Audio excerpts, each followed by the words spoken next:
क्या है महिंद्रा फाइनेंस के आगे के प्लान्स जानने के लिए चलते हैं कंपनी के vice chairman and managing director mister Ramesh Iyer इस वक्त हमारे साथ शो में जुड़ रहे हैं। सर बहुत बहुत स्वागत है। Thank you very much for your time sir. आपकी कंपनी जैसा हम जानते हैं primarily deals in vehicle financing, वो आपका सबसे ज़्यादा बड़ा बिजनेस है और उसके अलावा भी आपके फाइनेंसिंग के दूसरे मीडियम्स हैं। मैं आपसे जानना चाहूँगी, जब आपने लास्ट बात की थी आपने कहा था हम डबल कर देंगे कंपनी में, अगर हम बात करें आपकी बैलेंस शीट बाय 2025। हम क्लोज आ रहे हैं उस टाइमलाइन के, कहाँ तक पहुँचे हैं सर और क्या हम ओवरशूट करेंगे? थैंक यू, आपने इस इंटरव्यू में हमें शामिल किया। हम सिर्फ टाइमलाइन से नज़दीक नहीं आ रहे हैं, इवन टारगेट की ओर से हम काफ़ी नज़दीक है। आज की अगर बात करें एज ऑफ जून जी, एंड देन उसके पीछे 2 महीने और, we are already around 90,000 crore AUM और वी आर वेरी कॉन्फिडेंट कि जो 1,25,000 की हमने बात की थी 22 मार्च के बेस का डबल करना, हम एकदम ही कॉन्फिडेंट है कि उस नंबर हम डेफिनेटली अचीव करेंगे। और इस टारगेट को अचीव करने के पीछे मैं समझता हूँ कि one has to look at 2 ways. एक ये कि वॉल्यूम्स में क्या ग्रोथ है और वैल्यू में कैसी ग्रोथ आती है। अगर व्हीकल्स, ट्रैक्टर्स वगैरह की हम बात करें, for the same volume value कुछ ज़्यादा रहेगा क्योंकि प्राइस इंक्रीसेस की डेफिनेटली गुंजाइश है और साथ साथ में वॉल्यूम्स भी बढ़ रही है। और अगर आप हमारी स्ट्रैटेजी देखें, प्री ओन्ड व्हीकल एक हमारे लिए इम्पॉर्टेंट टारगेट है और इस प्रोडक्ट में काफ़ी अच्छा डिमांड है। और हमने एक और बात की थी जो कि 15% to 20% हमारी जो टोटल बैलेंस शीट रहेगी वो नॉन व्हीकल की ओर से। करेक्ट। आज हमारी SME का जो सेगमेंट है 5,000 करोड़ के आसपास है और ये बढ़ करके 15,000 तक जाने की गुंजाइश है वे 2025। अगर हम इस तीनों को मिला करके देखें, volume growth, value growth and non vehicle percentage growth and with in vehicle, pre owned vehicle की ग्रोथ देखें, हम बिल्कुल ही कॉन्फिडेंट है कि 1,25,000 crore is a doable number. Wonderful, तो ये आप बिल्कुल अचीव कर लेंगे, कॉन्फिडेंट है और आपने उसके रीजंस भी बताए डिमांड के पॉइंट से, और आपने जो सेगमेंटेशन दिया हमें ग्रोथ कहाँ से आ रही है। सबसे बड़ा पिलर ऑफ ग्रोथ क्या रहेगा in all the financing that you do, और फोकस आगे कंपनी का कहाँ पर ज़्यादा होगा? देखिए, जहाँ तक ग्रोथ का सवाल है, हमने एक और सेगमेंट इंट्रोड्यूस की थी व्हीकल में, विच इज़ द प्राइमेक्स सेगमेंट, जो हाई एंड कस्टमर के सेगमेंट है। हम कुछ टाइम पहले इस सेगमेंट को नहीं कॉन्सेंट्रेट कर रहे थे, लेकिन आज अगर हम देखें काफ़ी गाड़ियाँ जो है वो सेगमेंट में जाती है और उस सेगमेंट को अगर हम इग्नोर करने लगे तो कम से कम 20% या 25% की जो वॉल्यूम है हमें नहीं मिलेगा। तो उस पे आपने फोकस जबकि हम अर्बन में नहीं आना चाहेंगे, लेकिन अर्बन टाइप प्राइमेक्स कस्टमर जो सेमी अर्बन रूरल मार्केट में रहेंगे उनको हम डेफिनेटली एक प्रोडक्ट आज दे चुके हैं। और हम ये देख रहे हैं कि हमारी मार्केट शेयर उस प्रोडक्ट में 15% तक आ चुका है। क्लियरली वो एक सेगमेंट में ग्रोथ आने की बिल्कुल ही गुंजाइश है। जैसे मैंने प्री ओन्ड व्हीकल की बात की, आज छोटी गाड़ियों का बात करें तो छोटी गाड़ियों का जो कीमत है वो इतना बढ़ चुका है कि एक सेगमेंट ऑफ कस्टमर जो है वो प्री ओन्ड व्हीकल को मान के चलते हैं कि ये हमारे लिए यूजफुल है। करेक्ट। तीसरा, हम देख रहे हैं प्री ओन्ड व्हीकल में काफ़ी ऐसे कॉन्ट्रैक्टर्स वगैरह हैं जिनके पास 1 साल 2 साल का काम है, तो वो समझते हैं कि हम एक न्यू गाड़ी लेने के बजाय अगर हम एक सेकेंड हैंड गाड़ी 2 साल के लिए लेकर के चलाते हैं तो उनके लिए वो काफ़ी अच्छी वायबल रहेगी। प्री ओन्ड में अच्छी ग्रोथ की गुंजाइश है। और तीसरा, हम ये देख रहे हैं कि चाहे वो ट्रैक्टर हो या कार हो या महिंद्रा के ऑटो प्रोडक्ट हो, उसमें हमारी मेच्योर्ड मार्केट शेयर है, लेकिन हम मार्केट शेयर गेन कर रहे हैं। और ये गेन इसलिए हो रहा है कि आज हम हमारी जो कस्टमर है उनको हम हमारा एक्सटेंडेड आर्म मानते हुए उन्हें हम ये कहते हैं कि हमें कुछ इंक्वायरी दीजिए, आप जिस गांव में रहते हो या जिस लोकेशन में है। तो हमारी जो डायरेक्ट मार्केटिंग की जो इनिशिएटिव है, जो कुछ टाइम पहले 12-15% हुआ करता था, अब लगभग 18-20% हम सेल्फ जनरेट करते हैं बिजनेस। अगर आप इस सब को मिला करके देखें तो ये ग्रोथ इंजन रहेगी on our core business growth. और जहाँ तक SME का सवाल है, मैंने जैसे बताया हमारे बेस सिर्फ 5,000 का है, अगर इसमें हम ग्रो करते हैं गोइंग अप टू 15,000, एक अलग ग्रोथ इंजन। बिल्कुल, तो ये दोनों ही एक्चुअली इस वक्त परफॉर्म कर रहे हैं। ऑटो सेक्टर एक्चुअली अच्छा परफॉर्मेंस दिखा रहा है और उसकी वजह से आई थिंक डिमांड भी इंटैक्ट दिख रही है आपको। कोई red flag sir, concerns? Monsoon थोड़ा इरेटिक रहा है, of course on an overall average अगर देखेंगे तो शायद ठीक है, बट कंसर्न्स के पॉइंट ऑफ व्यू से आपके लिए रेड फ्लैग्स क्या होंगे? I think more than monsoon मैं समझता हूँ कि cost of acquisition can become एक आगे चल कर एक प्रेशर पॉइंट बन सकती है। अच्छा। जैसे इंटरेस्ट रेट, काफ़ी टाइम से इंटरेस्ट रेट काफ़ी ऊंचा रहा है और हमने जो है interest rate fully pass on नहीं किए हैं, और ये एक एडवांटेज कस्टमर को है कि अगर इंटरेस्ट रेट कम होने लग जाए तो ये डिमांड बढ़ जाएगी। करेक्ट। बट अगर इंटरेस्ट रेट यही रहा और आगे चल के और थोड़ा सा अगर बढ़ जाती है तो हो सकता है कि कस्टमर एक सवाल ये उठाएगा कि क्या इस कॉस्ट में हमें एक्वायर करना चाहिए। ऑफ कोर्स आपका business inflation, interest rate directly connected है। जी। इसके अलावा मैं और कोई ऐसा नेगेटिविज्म नहीं देख रहा हूँ आज के दिन में। फुटफॉल और dealership is very high, sentiments of rural market is still positive. अगर आप ओवरऑल एक्टिविटी लेवल देखो तो काफ़ी अच्छा एक्टिविटी हो रहा है। इसके अलावा इंटरेस्ट रेट के अलावा मैं अब दूसरी कोई ऐसे नेगेटिव नहीं दिखा। ओके, तो ये तो एक अच्छा पीरियड हम कह सकते हैं कंपनी के लिए, जो आप लेवरेज कर सकते हैं अपने बेनिफिट में। M&A के पॉइंट ऑफ व्यू से, आई नो आप हमेशा ओपन रहते हैं एक्विजिशंस के लिए, कुछ नाम भी कई बार आते हैं जब आप देख रहे हैं, जिस तरह से आपने एस्पिरेशंस रखे हैं, ग्रोथ की बात की है, ऑर्गेनिकली तो आप ग्रो कर रहे हैं, इनऑर्गेनिक ग्रोथ अपॉर्चुनिटीज़ कितनी ज़रूरी है इस वक्त और कितनी सही होंगी to look at it, because sir इसमें कंसोलिडेशन आ रहा है इस स्पेस में। सो अगर पहले हमने इस बारे में चर्चा भी किया है, अगर हम जब भी M&A अपॉर्चुनिटी देखेंगे उसमें हम दो चीज़ ज़रूर देखेंगे। वन, अगर हम कंपनी को एक्वायर करते हैं तो कल्चरल फिट क्या है, ठीक है। दूसरी ये कि वो हमारे लिए क्या एडिशनल स्ट्रैटेजी लाती है।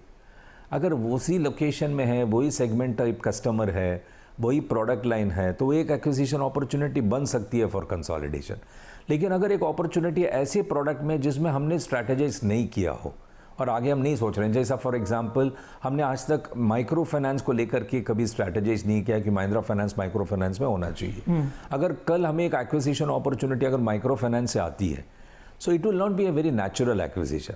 लेकिन क्या हम इस अपॉर्चुनिटी को आज से जाने देंगे? शायद नहीं। हम इसमें चर्चा करेंगे, डिटेल रिव्यू करेंगे, आप बेसिकली अपने गैप्स फिल करेंगे उस एरिया जिस फील्ड में हम नहीं हो। जैसे फॉर एग्जांपल टुमारो अगर हो सकता है फाइनेंशियल सर्विसेज में एक जनरल इंश्योरेंस कंपनी की अवेलेबिलिटी होती है, हम ये हमेशा सोचते हैं कि हमें इंश्योरेंस में होना चाहिए। अगर वहाँ कोई ऐसी अपॉर्चुनिटी आती है, प्राइस एक चीज़ है लेकिन स्ट्रैटेजिकली क्या उसमें हमारी फिटमेंट है, तो हम डेफिनेटली ऐसे अपॉर्चुनिटी को जाने नहीं देंगे। ओके, तो क्या इस वक्त ऐसी कुछ कंपनीज, ऐसे कुछ स्पेसेस, सेगमेंट्स हैं आपके नज़र में? Honestly no. और कारण इसका ये है कि अगर आप कुछ 1 साल 2 साल पहले की अगर बात करें, हमें 3 या 4 साल लगातार रूरल में काफ़ी प्रेशर फेस करने पड़े। हमारे एसेट क्वालिटी में काफ़ी वॉलेटिलिटी थी, ग्रोथ कम हो रहा था। तो हमने पहले ये निश्चय किया कि इसको हम ठीक करें। और अब 2 साल की अगर आप बात करें, from 20 to 23 we have stabilised and we have shown registered growth. तो हमें पहले ये चाहिए था कि इसको ठीक करें, इसकी स्टेबिलिटी लाएं, इसमें ग्रोथ लाएं। अब ये हुआ है। 125 1,000 crore is what we are aiming. हमें बैलेंस शीट को डबल करना है। तो ये डबलिंग ऑफ बैलेंस शीट में एक्विजिशन का अभी कोई रोल नहीं है। Okay, but we definitely have a separate function and a department which will scan the market, और जब कभी भी ये अपॉर्चुनिटी आती है 100% it will come to my table and we'll review it. But आज के दिन में क्या हमारे पास ऐसी कोई अपॉर्चुनिटी है? मैं आंसर इज ओके, तो आज के दिन में नहीं है, लेकिन ये बहुत ही इंपॉर्टेंट स्ट्रेटेजिक फिट है जो कि फ्यूचर में आप डेफिनेटली कंसिडर करेंगे। और आपने मिसाल के तौर पे 2 गैप्स भी हमें बताए जहां आपकी प्रेजेंस हो सकती है। ओके, आपकी डाइवर्सिफिकेशन जो हो रही है बिजनेसेस में, आपने MSME में और लैप में जो फोरे किया है, क्या आप अपने आप को केवल जो ऑटो एंड व्हीकल फाइनेंसिंग के बियॉन्ड एक होलिस्टिक फाइनेंसिंग कंपनी की तरह से देखने का प्रयास करना चाह रहे हैं? क्या ये एक स्ट्रेटजी है? सो पहली बात तो व्हीकल में हम समझते हैं कि आगे चल के leasing will become very important. Correct sir. और इसलिए हमने क्विक लीज जो हमारा प्रोडक्ट है वो लॉन्च किए थे, और हमने शुरू में 1-2 कॉर्पोरेट अकाउंट लिए थे। आज हमारे पास लगभग 250 to 300 कॉर्पोरेट अकाउंट्स है जहाँ पे कंपनियाँ गाड़ी अपने एम्प्लॉयज़ के लिए लेते हैं। They want to go asset light, so leasing वहाँ पे काफ़ी अच्छा पेनिट्रेट कर चुका है। Correct. और हम आगे चल के ये भी समझते हैं कि जहाँ इलेक्ट्रिक व्हीकल की बात हो या पर्सनल सेगमेंट की व्हीकल्स हो, ये लीजिंग में काफ़ी गाड़ियाँ इसमें जाएगी। So leasing is one clear diversification, जबकि ये व्हीकल फील्ड के अंदर ही आती है। जहाँ तक ओवरऑल डाइवर्सिफिकेशन की बात है, हमने जैसे कहा आज 5,000 करोड़ हमारी एसएमई की बुक है जो 15 से 20,000 करोड़ तक जाएगी। With in that will come the lab and MSME requirement. हमने एमएसएमई में ऑटो इंजीनियरिंग एग्री ऐसे 3 वर्टिकल में हम काम कर रहे हैं जिस इंडस्ट्री को हम ठीक से समझते हैं, और हम ये देख रहे हैं कि इसमें बहुत अच्छी अपॉर्चुनिटी है ग्रोथ की। और जहाँ तक लैब का सवाल है, it was so far a very urban product, जहाँ पे बिजनेसमैन अपने एसेट को देख करके जो है वर्किंग कैपिटल रेज करना चाह रहे थे। आज अगर सेमी अर्बन और रूरल मार्केट की बात करें, इवन द ट्रेडिंग कम्युनिटी जो है हमारी लैंड को प्लेज करके कुछ वर्किंग कैपिटल रेज करना चाह रहे हैं। तो क्लियरली हम देख रहे हैं कि लैब में एक बड़ी अपॉर्चुनिटी है। Correct. The third is the personal loan segment, जो छोटी लोन्स होते हैं, इसमें हमने एक फोरे किया है थ्रू आवर डिजिटल इनिशिएटिव।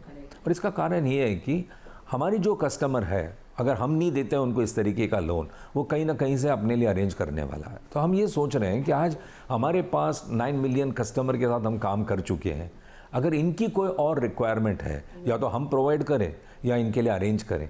तो जहाँ तक को लेंडिंग का सवाल है, को ओरिजिनेशन का सवाल है, और हम खुद प्रोवाइड करने की बात है, अगर ये तीनों को मिला करके देखें तो this is the diversification. Okay, so ये एक स्ट्रैटेजी है, but of course vehicle financing is a premise core रहेगी, और वहाँ पे आपको अपॉर्चुनिटी और ग्रोथ भी बहुत स्ट्रॉन्ग दिख रही है। एनपीएस की आपने बात की और एसेट क्वालिटी को लेकर जो आपने पहले कंसर्न्स देखे, अब स्टेबलाइजेशन आ गया है वहाँ पर काफ़ी हद तक। मैं उस पर आपका व्यू जानना चाहूँगी। हाफ हुए हैं आपके एनपीएस फ्रॉम जून 2022, जो 8% होते थे जी ग्रॉस एनपीए की बात करें, वो आज 4.35% पर है। कैसे एक तो ये काम हुआ सर, और आगे क्या गाइडेंस देंगे एसेट क्वालिटी और एनपीए को लेकर? सो अगर आप मार्च 21 की नंबर देखें, आफ्टर द कोविड वेव 2, जून 21 में हमारी एनपीए 15% तक जा चुका था। और उस टाइम पे हमने यही कहा था कि हमारी जो कस्टमर है ये इंटेंशनल डिफ़ॉल्टर बहुत कम है और ये सर्कमस्टेंशियल डिफ़ॉल्टर्स है। ये अर्न करते हैं तो डेफिनेटली अपनी लायबिलिटी वापस देना चाहते हैं, और इनकी जब अर्निंग्स में कोई दिक्कत आती है तो एनपीए जो है बढ़ जाता है, बट क्रेडिट लॉस नहीं बढ़ती है। तो हमने ये किया कि इनके साथ पार्टनरशिप करते हुए इनको टाइम दिया, इनके साथ काम किया, और आज जब ये लोग अपना काम अच्छा कर रहे हैं तो ऑटोमेटिकली जो है we are seeing a good change. दूसरी बात ये कि कुछ सेगमेंट्स, कुछ गाड़ियों में ऐसे दिक्कत होते थे कुछ एरिया में, तो हमने हमारी जो अंडरराइटिंग इंजन है उसको थोड़ा सा स्ट्रेंथनिंग किया। आज ये अच्छी न्यूज़ है कि काफ़ी प्रॉक्सी डेटा भी अवेलेबल है, और काफ़ी जो ये कस्टमर है इनका भी सिबिल स्कोर्स वगैरह अवेलेबल है। So you are able to do a early filter कि भाई किस तरीके का कस्टमर शायद आगे चल करके डिफ़ॉल्ट कर सकता है।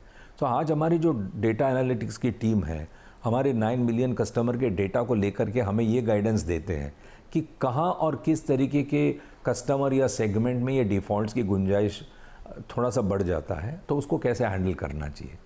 तीसरा है कि जो हमारी कलेक्शन की टीम है उसको हमने वर्टिकलाइज कर दिया कि जो 1 बकेट होते हैं, जो अर्ली बकेट, जो स्टेज 2 होते हैं, स्टेज 3 होते हैं, पहले ये मिला के एक टीम हैंडल करती थी, आज इसका हमने अलग कर दिया। तो जो फोकस आती है कस्टमर को फॉलोअप करने में, उससे भी इसका मदद होता है। बट फंडामेंटल ट्रूथ कि जब बाज़ार में कामकाज अच्छा हो और इस कस्टमर ठीक ठाक कमाते हैं तो ये डिफ़ॉल्ट जो है काफ़ी कम रहने की गुंजाइश है। बट अब क्या गाइडेंस है सर, ये 4% पे जो आए हैं, आपको लगता है यही एक नंबर पे स्टेबलाइज होगा या इससे कम भी आने की गुंजाइश? इससे भी कम आने की गुंजाइश है, क्योंकि ये जो 4% है ये हमारी existing book plus new book को मिला के है।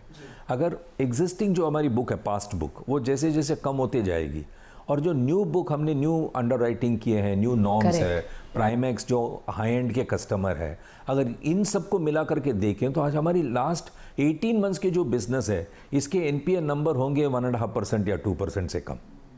सो डेफिनेटली जैसे जैसे हमारे ओल्ड बुक जो है धीरे धीरे जैसे खत्म होता जाएगा। टाइमलाइंस क्या होंगी सर इसकी? तो हम समझते हैं as we touch 25 and we reach doubling of the balance sheet, you will see the NPA becoming half of 4. Half of 4. We are expecting the new book should have not more than 2% NPA. Wonderful. So ये एक guidance है और इस तरह इस direction में बढ़ रहे हैं। ये ट्रेंड है, ये दिख रहा है। Okay. But of course this is subject to, as I said, customer earning should be intact, market disruption should not happen. Sure. So there are various external factor. जहाँ तक हमारी internal factor का सवाल है, हम समझते हैं कि इस तरीके का कस्टमर जो आज हम अंडरराइट कर रहे हैं, इनकी जो क्षमता है रीपेमेंट करने की, ये काफ़ी अलग है। ओके, हम व्हीकल फाइनेंसिंग की बात कर रहे हैं, end of course electric vehicles का जो अभी एकदम से एक स्पर इन डिमांड देख रहे हैं, even auto manufacturers are now making more of those. Electric 3-व्हीलर्स में अभी आपकी कितनी रीच है, और क्या electric vehicles versus normal ICE vehicles में कुछ लोन के पॉइंट ऑफ व्यू से डिफ्रेंशिएशन होता है सर? सो जहाँ तक परसेंटेज है, आज हमारे पास 3-व्हीलर में 50% मार्केट शेयर है इलेक्ट्रिक व्हीकल में. 50%. यस. और हम समझते हैं कि this is a good product to be in. It's a forward looking product. आज हो सकता है कि वॉल्यूम्स कम वॉल्यूम कम है जी, तो इसलिए 50% ठीक ठाक है. बट जैसे जैसे वॉल्यूम बढ़ जाएंगे और प्लेयर्स इसमें आएंगे, हम समझते हैं अप टू 30% मार्केट शेयर होना ज़रूरी है और रहेगा भी. ठीक है. जहाँ तक ओवरऑल ऑपरेशंस का सवाल है, I think there is a need कि हम ये चीज़ को और कम्युनिकेट करें कि जबकि कैपेक्स थोड़ा सा ज़्यादा है, ऑपरेटिंग कॉस्ट इस व्हीकल्स की काफ़ी कम है. एग्जैक्टली. सो देयरफॉर हर ऑपरेटर को ये समझना ज़रूरी है कि मैं जबकि 1 लाख एक्स्ट्रा दे करके कोई गाड़ी लेता हूँ, लेकिन मैं इसकी रीपेमेंट जो है दूसरी गाड़ियों की बगैर काफ़ी अच्छी तरह से और काफ़ी फास्ट कर बाद में सकता मेरा हूँ. मेंटेनेंस कॉस्ट कम है. बिल्कुल भी नहीं है. मंथली या running मेंटेनेंस cost, है नहीं, हाँ. रनिंग कॉस्ट है नहीं. सो एक्विजिशन कॉस्ट थोड़ी सी ज़्यादा है, ऑपरेटिंग कॉस्ट काफ़ी कम है. जहाँ तक फाइनेंशियल का सवाल है, इस एक ही अननोन है कि what is the resale price possibility of this vehicle. लेकिन जिसकी ऑपरेटिंग कॉस्ट इतना लो हो, उसमें रिस्क ऑफ नॉन पेमेंट भी काफ़ी कम हो जाती है. सो हम एज अ फाइनेंशियर ये सोचते हैं कि अगर शुरू में हमको थोड़ा सा उनको एक्स्ट्रा लोन देना पड़े और उस एक्स्ट्रा लोन के वजह से पीरियड नहीं बढ़ता हो, क्योंकि उनकी अर्निंग्स काफ़ी अच्छी है, सो पीरियड नहीं बढ़ता हो, तो रिस्क डजंट इंक्रीज.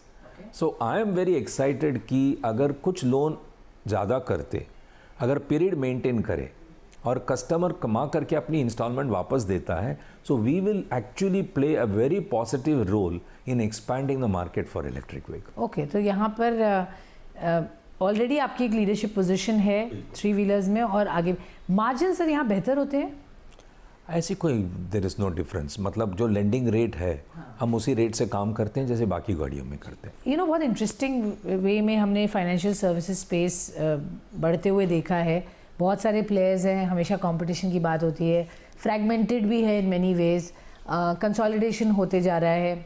साउथ में काफ़ी यू नो बज़ हुआ, गोल्ड लोन को लेकर काफ़ी वहाँ पर यू नो ट्रेंड्स हैं. मैं आपसे जानना चाहूँगी, उस एरिया में आपका कभी इंटरेस्ट बढ़ा है? आपको लगता है वो एक एरिया है जहाँ आप अपने आप को स्टैब्लिश करना चाहेंगे? सो बहुत साल पहले हमने gold loan you know experimentation start की थी, और एक चीज़ हमने सीधी उसमें हम ये सीखा कि जो गोल्ड लोन की बिज़नेस है वो आज हमारी एग्जिस्टिंग ब्रांच से हम नहीं कर सकते, क्योंकि जो ब्रांच की रिक्वायरमेंट है from safety and security point of the asset is a very different requirement. दूसरी बात, इसकी स्किल सेट रिक्वायरमेंट बहुत अलग है, जो आज हमारे व्हीकल फाइनेंशियल्स के जो बच्चे हैं they can not do the gold loan business. तीसरी, जो इसकी प्रोसेस एंड कंट्रोल रिक्वायरमेंट काफ़ी अलग है. तो एक तो नया ही बिजनेस है, it's a new business, new vertical. जैसे हमने M&A की बात की थी, अगर कोई गोल्ड लोन में अपॉर्चुनिटी हो M&A की, so we will definitely look at that space very very closely, क्योंकि that is one asset class of space जहाँ हमारी प्रेजेंस नहीं है, लेकिन हम चाहते हैं कि होना चाहिए. क्योंकि सर एज अ ग्रुप आपकी प्रेजेंस पूरे कंट्री में इतनी स्ट्रांग है, ब्रांड्स बढ़िया है, तो लोगों को एक ट्रस्ट फैक्टर रहेगा. तो वहाँ पर दिक्कत कहाँ आ रही है? क्या एसेट्स अवेलेबिलिटी का इशू है? एसेट अवेलेबिलिटी की नहीं है, इस बिजनेस का कॉन्सेंट्रेशन काफ़ी साउथ बेस्ड है जी, एंड हमें इस प्रोडक्ट को नॉर्थ ईस्ट वेस्ट में ले जाना पड़ेगा, and which is why we will have to set it up as a separate business. And as I said in one of the questions before कि हमें जो है हमारी कोर बिजनेस को स्टेबलाइज करके उसको एक ग्रोथ स्टोरी में डाल देते हैं, वो 25 में it will be done. So you will see an emergence of new products from Mahindra Finance around that time. Okay, wonderful. तो एक तरह से वो रीवर्क हो रहा है आपकी पूरी स्ट्रेटजी, जो next step of Mahindra finance कैसे बढ़ेगी. इनफैक्ट ग्रुप ने जब RBL में स्टेक लिया है तो क्लियरली एस्पिरेशंस हैं फाइनेंस बिजनेस में या बैंकिंग स्पेस में बढ़ने के. एक वक्त था सर जब महिंद्रा फाइनेंस भी एक्सप्लोर कर रही थी, अब ग्रुप ने M&M के पॉइंट ऑफ व्यू से उसमें स्टेक लिया है, नॉट थ्रू महिंद्रा फाइनेंस. ये सवाल सर उठा था, इसको कैसे रिस्पॉन्ड देंगे? देखिए, चाहे ग्रुप करे महिंद्रा फाइनेंस करे, अल्टीमेटली ग्रुप ने आज इन्वेस्ट किया है, so they will have some thought around it. And I am sure कि आप लोग ग्रुप के साथ टच में है और आपको पता भी है कि क्यों और किस लिए किया होगा. जहाँ तक फाइनेंशियल सर्विसेज का सवाल है, I think banking will always be an interesting space. आज जो रेगुलेटरी फ्रेमवर्क जो है एक इंडस्ट्री हाउसेस को बैंक बनने की परमिशन नहीं देती है, but as otherwise Mahindra Finance was always interested in looking at that space. और क्या हम आगे इस स्पेस को नहीं देखेंगे? मैं समझता हूँ कि इस स्पेस को इग्नोर नहीं करना चाहिए।